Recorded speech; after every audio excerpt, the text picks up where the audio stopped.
देश के किसी हिस्से में बाढ़ जब आती है तो हर तरफ तबाही फैलाती है। बाढ़ जहां जहां से गुजरती है वहां दूर तक दिखते हैं सिर्फ और सिर्फ बर्बादी के निशान।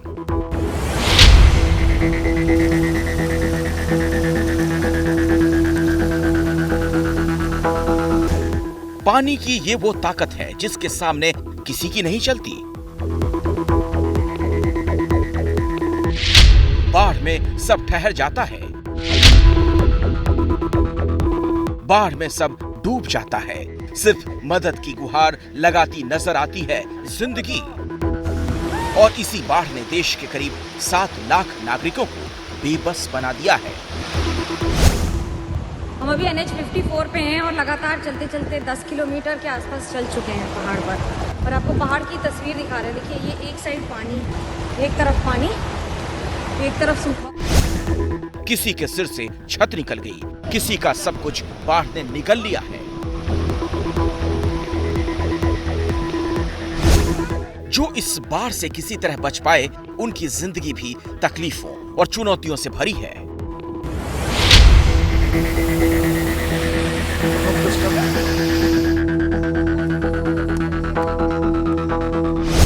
दोनों तरफ अगर कुछ है तो सिर्फ और सिर्फ अंधेरा। अंधेरे से होकर उजाले तक का सफर।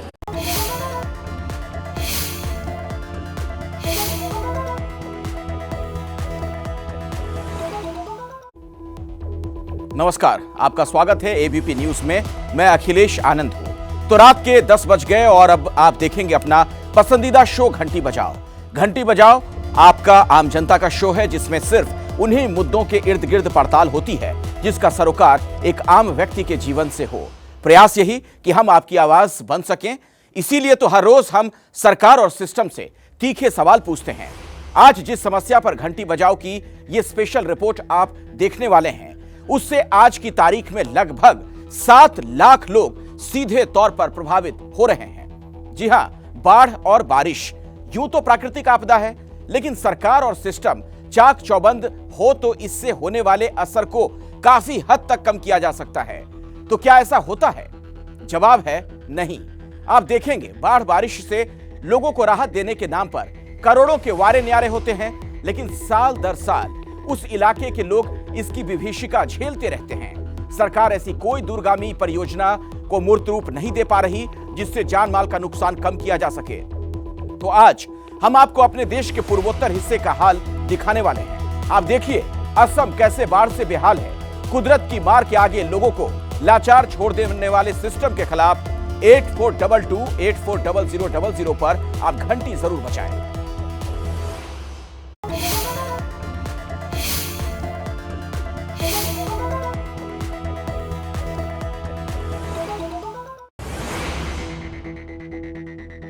बाढ़ में फंसे पूर्वोत्तर राज्य असम के अलग अलग इलाकों का हाल ABP news reporter Manogya Loiwal और वीडियो जर्नलिस्ट सुबीर रॉय लगातार देश को दिखा रहे हैं। ये बता रहे हैं कि जहां जहां बाढ़ का पानी है वहां लोगों पर क्या कुछ बीत रही है, और जहां बाढ़ का पानी कुछ घट गया है वहां किस कदर बर्बादी के निशान देखने को मिल रहे हैं। लेकिन आज असम में बाढ़ और वहां 7 लाख लोगों की जिंदगी पर टूटी मुसीबतों के पीछे की बड़ी वजह का खुलासा आपके सामने होने वाला है। असम की बाढ़ के लिए कौन, कैसे और किस हद तक जिम्मेदार है, ये मनोज्ञा लोईवाल आपको बताएंगी। लेकिन उससे पहले दीमा हसाओ जिले की इस न्यू हाफलोंग रेलवे स्टेशन की ताजा तस्वीरें आपके लिए देखना जरूरी है, जिसे बाढ़ ने बर्बाद कर दिया। एबीपी न्यूज पहला चैनल है जो बाढ़ की बर्बादी के बीच असम के इतने अंदर तक आया है। तबाही का ये वो नजारा है जिसे देखकर आपकी रूह कांप जाएगी, क्योंकि मैं जहां खड़ी हूं वो तो रेलवे स्टेशन है। हालांकि अब इसमें ऐसी कोई वो बात नहीं है जिससे ये पता लगे कि ये रेलवे स्टेशन था। पिछले हफ्ते तक जहां पर ट्रेन आके रुकती थी वहां पर इस समय नदी बह रही है। ट्रैक के ऊपर इंजन, गाड़ी सब कुछ है, लेकिन ट्रैक नहीं है। उसकी जगह इतना बड़ा नाला जो ऊपर पहाड़ों से पानी लेकर आ रहा है वो बह रहा है। पूरा इलाका मलबे से भरा हुआ है। न्यू हाफलोंग रेलवे स्टेशन पर सिलचर गुवाहाटी एक्सप्रेस इस तरह से उल्टी पड़ी हुई है और एक नहीं न जाने कितने डब्बे अपनी दास्तां बयां कर रहे हैं। इसी स्टेशन पर 4 दिन पहले बाढ़ के पानी ने जब प्रहार किया था तो पटरी पर खड़ी टनों वजनी ट्रेन भी पटरी से उतर गई थी। उस दौरान की ये तस्वीरें जिसने देखी वो हैरान रह गया।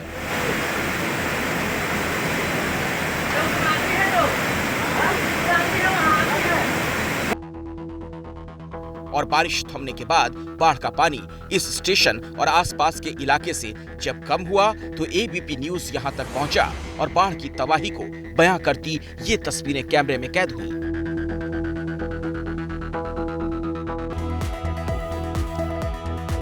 बाढ़ ने न्यू हाफलोंग स्टेशन का ऐसा हाल किया कि पूर्वोत्तर भारत की पूरी रेल सेवा ही चरमरा गई।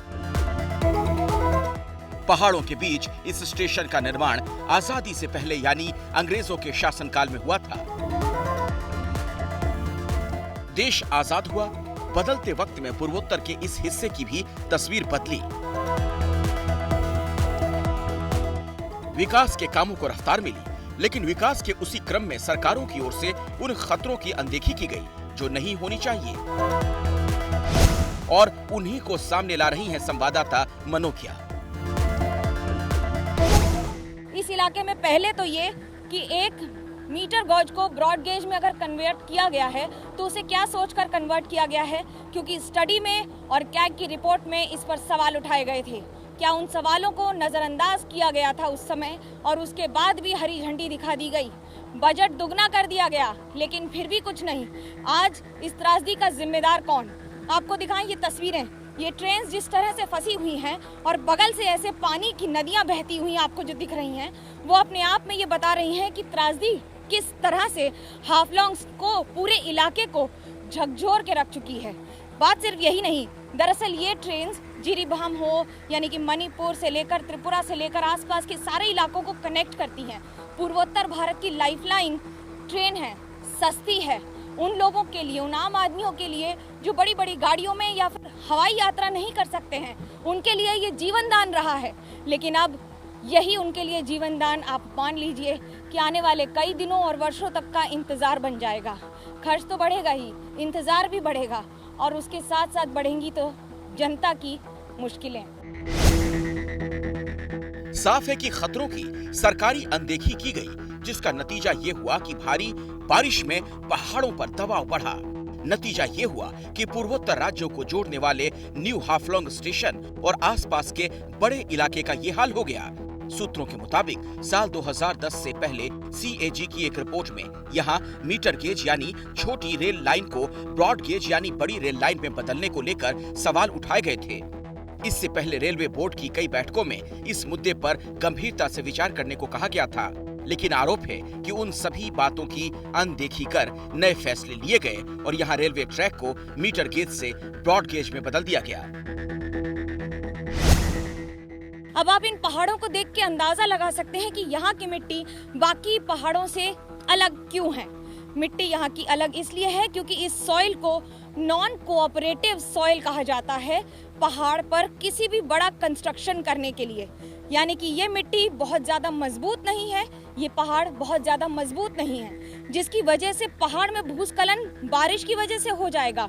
और अगर इसे काटा गया, थोड़े से भी वैज्ञानिक तरीके से नहीं काटा गया तो और ज्यादा मुश्किलें हो जाएंगी। और इसका प्रमाण ये ट्रेन है जो इस समय रेलवे स्टेशन पर तो है, लेकिन रेलवे स्टेशन नदारद है। और ये वो दास्तां है जो दीवा हसाव का जिला जिंदगी भर यानी कि आने वाली कई सदियों तक इन तस्वीरों के जरिए याद रखेगा। अब जब न्यू हाफलोंग रेलवे स्टेशन पर ट्रैक पूरी तरह बर्बाद हो चुके हैं तो यहाँ के लोग भी सरकारी फैसलों पर सवाल उठा रहे हैं। पहला जो मीटर गेज था वो ठीक ठाक ही था, मीटर गेज में इतना बड़ा घटना नहीं होता। लेकिन ये जो बीजे आया, इतना बड़ा बड़ा पहाड़ को काट के आया है, उसको मतलब जो इंजीनियर लोग हैं उनको मतलब अंडर एस्टिमेट किया, तो आज देखो ये हादसा हुआ। सेंट्रल गवर्नमेंट इसी को नेशनल डिजास्टर डिक्लेयर करेगा तो ठीक हो जाएगा, नहीं तो बहुत सारा घर भी खराब हुआ है, तो बहुत प्रॉपर्टी डैमेज हो गया, तो इनको रिकवर 1-2 साल में होने वाला नहीं। न्यू हाफलोंग रेलवे स्टेशन भले ही 2 सदी पुराना हो, लेकिन अब इसको बनाने में कई दशक लग जाएंगे, क्योंकि इन पहाड़ों से जो क्षति हुई है वो देखते ही बनती है। ये सिर्फ ट्रेन ही नहीं उल्टी है, बल्कि जिंदगी भी पटरी से उतर गई है। इससे पहले एबीपी न्यूज की टीम दीमा हसाओ जिले की उस माईबोंग सुरंग तक भी पहुंची, जो करीब 1.5 किलोमीटर लंबी है और उस रास्ते पर है जो असम को पूर्वोत्तर के त्रिपुरा, मिजोरम जैसे राज्यों से जोड़ता है। यहाँ जब भारी बारिश हुई और बाढ़ को साथ लाई तो पहाड़ों से बड़ी बड़ी चट्टानें और मलबा भी गिरा, जिससे सुरंग का रास्ता भी बंद हो गया और परेशानियों का दौर शुरू हो गया। मैं हूँ माईबोंग सुरंग में, जहाँ पर दोनों तरफ अगर कुछ है तो सिर्फ और सिर्फ अंधेरा। एक और जहाँ पर सुरंग खुलने की तैयारी है, वहाँ पर अभी भी पूरी तरह से भूस्खलन की वजह से रास्ता बंद हो रखा है। यानी कि जो तरफ है शहर का तरफ, गुवाहाटी का तरफ का रास्ता, और दूसरा जाता है सिलचर की तरफ का रास्ता, जिसकी तरफ हम जा रहे हैं उस सुरंग होते हुए इस जेसीबी मशीन में, जो लगातार मिट्टी उठा रही है, जो लगातार यहाँ से सामान उठाकर इसे पूरी तरह से साफ करने की, रास्ते को साफ करने की कोशिश कर रही है। सुरंग के नीचे यानी सुरंग के अंदर इस 1.3 किलोमीटर लंबी सुरंग के नीचे बहुत ज्यादा मलबा नहीं है, लेकिन क्योंकि दोनों तरफ के रास्ते बंद हैं इसलिए दिक्कतें बहुत ज्यादा हैं। National highway authority of India लगातार काम कर रही है। इन गाड़ियों के जरिए एसेंशियल्स पहुंचाए जा रहे हैं, यानी कि एक छोर से सामान रखा जाता है, जेसीबी या बड़े मशीनों के जरिए इस रास्ते तक यहाँ तक पहुंचाया जाता है और उसके बाद फिर आगे भेजा जाता है। हालांकि बाकी बड़े टैंकर्स या बाकी जो ऐसा सामान है जिसे बदल कर गाड़ियों में नहीं रखा जा सकता, उसे अभी भी पहुंचाया नहीं जा पा रहा है। सिर्फ सुरंग नहीं, बाढ़ और भूस्खलन ने नेशनल हाईवे 27 को भी जगह जगह बर्बाद कर दिया है। हाईवे के उसी हाल को मनोज्ञा अपनी इस रिपोर्ट के जरिए सामने ला रही हैं। दीमा हसाओ जिले का आलम यह है कि यहाँ पर अब हाईवे पूरी तरह से नदी में तब्दील हो गया है। NH27 का ये रास्ता है और आपको पहचान में भी नहीं आएगा, क्योंकि पूरी तरह चारों ओर अगर कुछ है तो ऊपर से गिरे हुए पत्थर और इस तरह के कंटेनर्स तक हैं, जिनको इतने प्रवाह और इतनी तेज हवा ने एक साथ बहा के यहाँ पर लाकर छोड़ दिया है। बात सिर्फ यही नहीं, इतने बड़े बड़े पत्थर इस हाईवे पर गिरे हैं कि पूरा हाईवे खत्म हो चुका है और इसे बनाने में कई वर्ष लगे हैं। दोबारा बनाने में न जाने कितने महीने लग जाएंगे, लेकिन ये भी तब संभव होगा जब ये पानी का प्रवाह रुके। जैसे बारिश होगी वैसे ही यहाँ पर स्थिति ऐसे ही खराब होती रहेगी। बहाव इतना तेज है कि मुझे सिर्फ वहाँ से यहाँ तक क्रॉस करने में बड़ी मेहनत लग गई, और ये भी कि ये बहाव कई बार बहा कर ले जाता है यदि कोई व्यक्ति इसमें फंस गया तो। कुछ ऐसा ही हाल नेशनल हाईवे 54 का भी है, जहां की बर्बादी दिखाने के लिए 25 किलोमीटर पैदल सफर करना पड़ा मनोज्ञा को। ये नदी नहीं है, ये नेशनल हाईवे है। हम अभी NH54 पे हैं और लगातार चलते चलते 10 किलोमीटर के आसपास चल चुके हैं पहाड़ पर। और आपको पहाड़ की तस्वीर दिखा रहे हैं। देखिए, ये एक साइड पानी है और इतना पानी है कि मैं जिस साइड चल रही हूँ और दूसरी साइड ये पानी कभी भी ये बहाव बढ़कर इस तरफ आ जाएगा। और ये ऊपर पहाड़ों से आ रहा है, ये पूरे हाईवे पर इसी तरह से एक तरफ पानी, एक तरफ सूखा। और ये कभी भी किसी भी समय ज़रा सा पानी, क्योंकि धूप निकली है कुछ घंटों से, फिर बारिश हो रही है, फिर धूप निकल रही है, ऐसे में कभी भी पानी बढ़कर इधर आ जाता है। मनोज्ञा लोहिवाल कई किलोमीटर तक पैदल ही नहीं चली, इस 2 व्हीलर का भी उन्होंने सहारा लिया ताकि असम में बाढ़ की बर्बादी और उसके पीछे की वजहों को सामने ला सकें। हाफलोंग रेलवे स्टेशन तक जाने का ये रास्ता है और ये रास्ता पूरी तरह से धंस चुका है, यानी कि यहाँ से लेकर रेलवे स्टेशन तक कोई नहीं जा सकता है। जो जाने का एक छोटा मोटा थोड़ा बहुत रास्ता भी बचा है वो भूस्खलन की वजह से जगह जगह से टूटता जा रहा है। आपको दिखाते हैं, इन पहाड़ों के बीच में इस रेलवे स्टेशन को बनाने की चुनौती बहुत बड़ी थी, लेकिन अब ये इलेक्ट्रिक पोल, ये सारी कनेक्टिविटी पूरी तरह से धराशायी हो गया है। और टूटा ही नहीं है, इतनी बुरी तरह टूटा है कि लगता है कुछ महीने लग जाएंगे सिर्फ इसके बनने में। जब ऊपर से पत्थर गिरने शुरू हुए और पहाड़ों का गिरना शुरू हुआ, उसके बाद से यहाँ नीचे तक लगातार यही स्थिति कमोवेश रही काफ़ी देर तक, कई दिनों तक। ये कहीं तो गलत नहीं होगा और ये पूरा रास्ता इस समय बंद है। लेकिन असम के लिए मुसीबतों का दौर यही थमा नहीं, क्योंकि मौसम विभाग ने अगले 5 दिन असम के लिए भारी बताए हैं, यानी 27 जिलों में और वहां के करीब 7 लाख लोगों की जिंदगी पर असर डालने वाली बाढ़ और विकराल रूप ले सकती है। तो असम बाढ़ की चौंकाने वाली रिपोर्ट आपने देखी, जो सरकार से सवाल पूछ रही है, विकास के लिए क्या ऐसे खतरों को भुला दिया जाएगा जो बाढ़ में लोगों को डुबोती है? 7 लाख लोगों की जिंदगी का संकट बन जाती है। आप हमारी रिपोर्ट से सहमत हैं तो घंटी जरूर बजाइएगा।